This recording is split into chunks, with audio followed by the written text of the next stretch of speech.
Buenos días. Desde la Parroquia de la Virgen de la Anunciación les damos la bienvenida a la Biblia Católica en 365 días. Este es el día 168 y como es costumbre tendremos 3 lecturas. Para iniciar, trazamos sobre nosotros la señal de salvación. En el nombre del Padre, del Hijo y del Espíritu Santo. Amén. Pidiendo especialmente al Espíritu Santo su auxilio para proclamar su palabra dignamente. Señor, abre mis labios y mi boca proclamará tu alabanza. Es por tu amor, Señor, y por el inmaculado corazón de María. Lectura del segundo libro de los Reyes, capítulos 10 y 11. Ahab tenía 70 hijos en Samaria. Jehú escribió cartas a los principales de la ciudad, a los ancianos y a los tutores de los hijos de Ahab. En ella decía: cuando reciban esta carta, puesto que tienen ahí a los hijos de su señor y cuentan con carros de guerra, caballos, una ciudad y armamentos, elijan al mejor y al más honrado. Siéntenlo en el trono de su padre y defiendan la dinastía de su señor. Ellos, aterrorizados, dijeron: si 2 reyes no han podido resistirle, ¿cómo vamos a poder nosotros?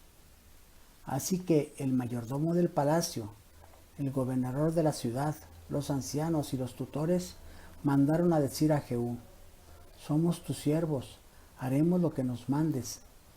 No proclamaremos rey a ninguno. Haz como te parezca. Entonces Jehú les mandó una segunda carta que decía: si están conmigo y me siguen, corten la cabeza a los hijos de su señor y mañana a estas horas en Jezreel preséntense ante mí con sus cabezas. Los 70 hijos del rey vivían y se educaban con el gobernador de la ciudad. Cuando recibieron la carta, tomaron a los hijos del rey y los decapitaron. Pusieron sus cabezas en canastas y las enviaron a Jezreel. Un mensajero comunicó a Jehú: ya traen las cabezas de los hijos del rey. Y él ordenó: déjenlas en 2 montones a la puerta de la ciudad hasta mañana. A la mañana siguiente salió Jehú y, puesto de pie, dijo a todo el pueblo: ustedes son inocentes. Fui yo quien conspiró contra mi señor y le dio muerte, pero ¿quién ha matado a estos? Vean pues que ni una sola de las palabras que el Señor pronunció por medio de su siervo Elías contra la familia de Ahab ha dejado de cumplirse. Jehú mató también a todo el resto de la familia de Ahab que vivía en Jezreel y a todos sus cortesanos, allegados y sacerdotes, sin dejar ningún sobreviviente. Después partió y fue a Samaria. En el camino, cuando pasaba por Betequed de los pastores, se cruzó con los hermanos de Ocosías, rey de Judá, y les preguntó: ¿quiénes son ustedes? Ellos respondieron: somos parientes de Ocosías, que vamos a saludar a los hijos del rey y de la reina. Él ordenó: arréstenlos vivos. Los arrestaron vivos y los mataron en el pozo de Betequed. De los 42 hombres no quedó ni uno solo. Jehú siguió su camino y se encontró con Jonadab, hijo de Recab, que salía a recibirlo. Lo saludó y le preguntó: ¿eres leal conmigo como lo soy contigo? Jonadab le respondió: sí. Jehú dijo: si es así, dame la mano. Jonadab le dio la mano y Jehú le hizo subir a su carro de guerra y le dijo: ven conmigo y verás cómo defiendo la casa del Señor. Y lo llevó en su carro de guerra.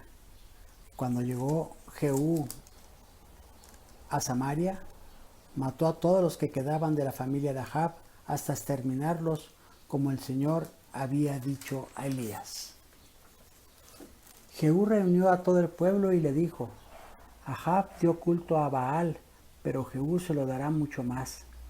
Traigan ante mí a todos los profetas, sacerdotes y adoradores de Baal, que no falte nadie, porque tengo que hacer un sacrificio solemne a Baal. El que falte morirá. Era un plan para exterminar a todos los adoradores de Baal. Ordenó: anuncien una fiesta en honor de Baal. La anunciaron, luego mandó mensajeros por todo Israel y acudieron todos los adoradores de Baal, ni uno solo faltó. Entró en el templo de Baal y se llenó por completo. Jehú dijo al encargado del vestuario: saca vestiduras para todos los adoradores de Baal. Y así lo hizo. Entraron Jehú y Jonadab, hijo de Racab, en el templo de Baal, y Jehú dijo a los adoradores de Baal: registren minuciosamente y comprueben que no hay ningún adorador del Señor, sino únicamente adoradores de Baal. Ellos entraron a ofrecer sacrificios y holocaustos, y Jehú dejó escondidos afuera 50 hombres con esta orden: el que deje escapar a cualquiera de estos hombres que yo les entrego, responderá con su vida. Terminando el holocausto, Jehú ordenó a los oficiales de su escolta: entren y mátenlos, que no escape nadie. Los mataron a espada y llegaron hasta la ciudad donde se encontraba el templo de Baal. Sacaron la imagen sagrada fuera del templo de Baal y la quemaron. Derribaron también la piedra conmemorativa de Baal y su templo, convirtiéndolo en una cloaca hasta nuestros días. Así extirpó Jehú el culto a Baal en Israel. Sin embargo, Jehú no se apartó de los pecados de Jeroboam, hijo de Nabat. Había arrastrado a Israel los becerros de oro de Betel y Dan. El Señor dijo a Jehú: has actuado bien, cumpliendo todo lo que yo había dispuesto contra la familia de Ahab. Por eso tus hijos se sentarán en el trono de Israel hasta la 4ª generación. Pero Jehú no cumplió fielmente con todo su corazón la ley del Señor, Dios de Israel, ni se apartó de los pecados a los que Jeroboam había arrastrado a Israel. En aquel tiempo comenzó el Señor a recortar las fronteras de Israel.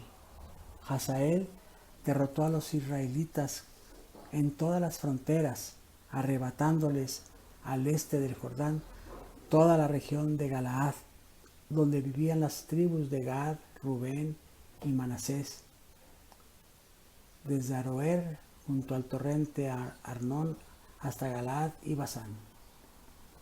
El resto de la historia de Jehú, todas sus hazañas, está escrito en los anales de los reyes de Israel. Murió Jehú y fue sepultado en Samaria. Le sucedió su hijo Joacás.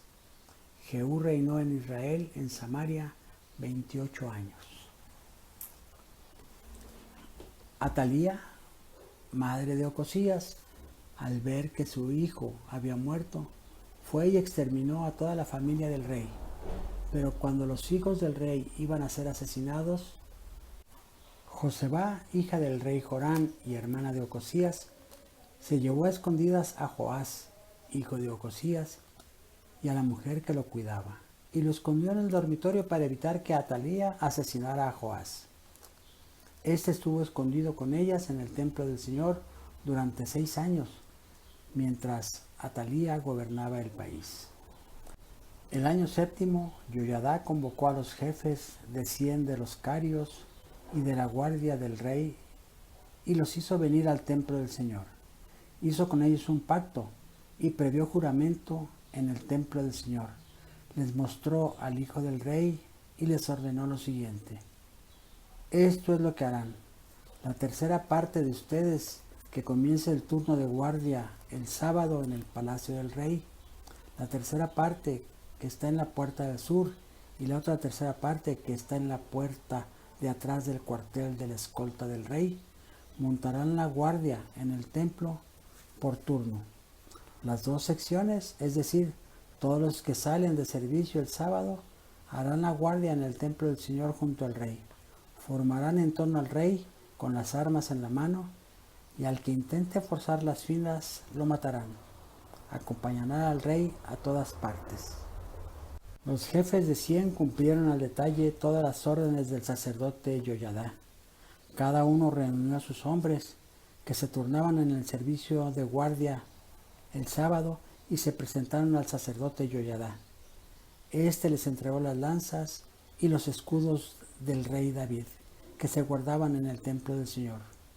Los de la escolta del rey, con sus armas en la mano, se lo colocaron de sur a norte, rodeando el altar y el templo para proteger al rey. Entonces Yoyadá sacó al hijo del rey y le colocó la corona y las insignias del rey.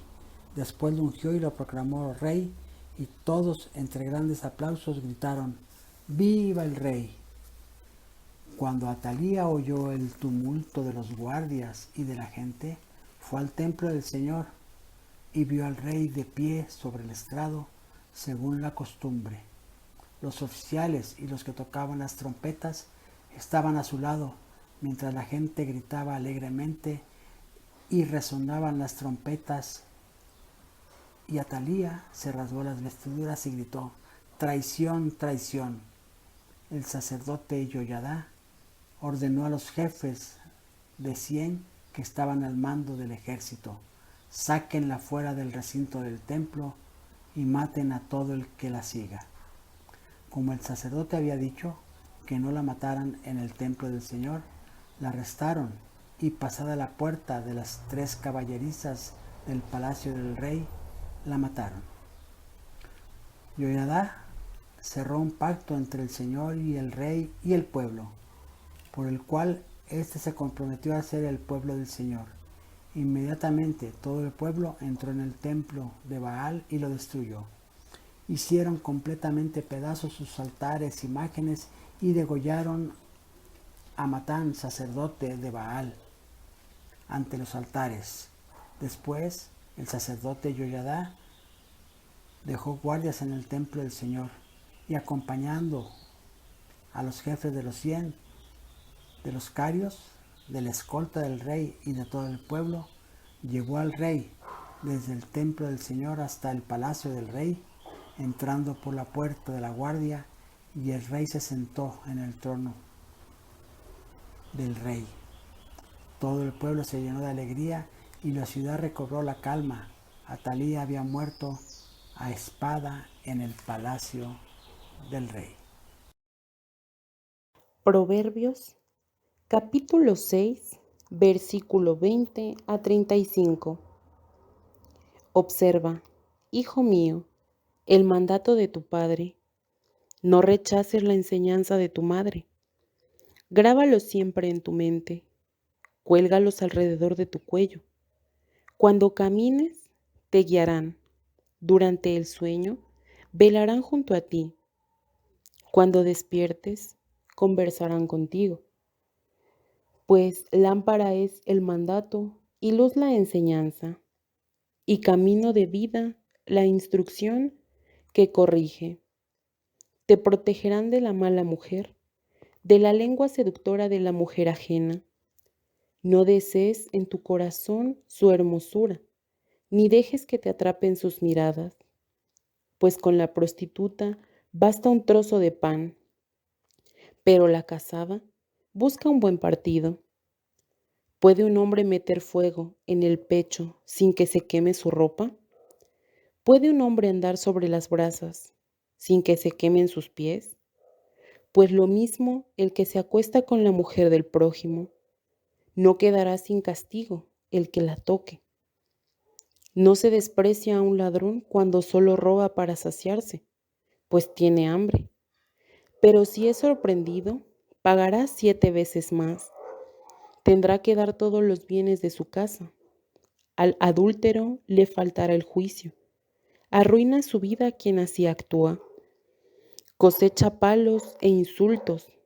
Su humillación no se borrará, pues los celos enfurecerán al marido, y el día de la venganza no tendrá compasión, y no estará dispuesto a compensaciones. Nada que le ofrezcas podrá sobornarlo. De la primera carta a los Corintios, capítulo 15, versículos del 35 al 58. Alguien preguntará, ¿cómo resucitan los muertos? ¿Con qué clase de cuerpo? Tu pregunta no tiene sentido. Lo que siembras no llega a tener vida, si antes no muere. Y lo que siembras no es la planta tal como va a brotar, sino un simple grano. El trigo, por ejemplo, o de cualquier otra planta. Y Dios da a cada semilla la forma que Él quiere y a cada clase de semilla el cuerpo que le corresponde. No todos los cuerpos son idénticos. Una es la carne de los hombres, otra la de los animales, otra la de las aves y otra la de los peces. Hay cuerpos celestiales y cuerpos terrestres, y cada uno tiene su propio resplandor. Uno es el resplandor del sol, otro el de la luna, y otro el de las estrellas. Y aún las estrellas difieren unas de otras por su resplandor. Lo mismo pasa con la resurrección de los muertos. Se siembran cuerpos corruptibles y resucitarán incorruptibles. Se siembran cuerpos humillados y resucitarán gloriosos. Se siembran cuerpos débiles y resucitarán llenos de fuerza. Se siembran cuerpos puramente naturales y resucitarán cuerpos espirituales. Porque hay un cuerpo puramente natural y hay también un cuerpo espiritual. Esto es lo que dice la Escritura. El primer hombre, Adán, fue creado como un ser viviente. El último Adán, en cambio, es un ser espiritual que da la vida. Pero no existió primero lo espiritual, sino lo puramente natural. Lo espiritual viene después. El primer hombre procede de la tierra y es terrenal, pero el segundo hombre procede del cielo. Los hombres terrenales serán como el hombre terrenal, y los celestiales como el celestial. De la misma manera que hemos sido revestidos de la imagen del hombre terrenal, también lo seremos de la imagen del hombre celestial. Les aseguro, hermanos, que lo puramente humano no puede tener parte en el reino de Dios, ni la corrupción puede heredar lo que es incorruptible. Les voy a revelar un misterio. No todos vamos a morir, pero todos seremos transformados. En un instante, en un abrir y cerrar de ojos, cuando suene la trompeta final, porque esto sucederá, los muertos resucitarán incorruptibles y nosotros seremos transformados. Lo que es corruptible debe revestirse de la incorruptibilidad y lo que es mortal debe revestirse de la inmortalidad. Cuando lo que es corruptible se revista de la incorruptibilidad y lo que es mortal se revista de la inmortalidad, entonces se cumplirá la palabra de la Escritura. La muerte ha sido vencida. ¿Dónde está, muerte, tu victoria? ¿Dónde está tu aguijón? Porque lo que provoca la muerte es el pecado, y lo que da fuerza al pecado es la ley. Demos gracias a Dios, que nos ha dado la victoria por nuestro Señor Jesucristo. Por eso, queridos hermanos, permanezcan firmes e inconmovibles, progresando constantemente en la obra del Señor, con la certidumbre de que los esfuerzos que realizan por Él no serán vanos. Palabra de Dios. Gloria a ti, Señor Jesús. Les damos gracias a todos por su presencia. Nos vemos mañana en un capítulo más de la Biblia Católica en un año. Unidos con María, vamos a evangelizar.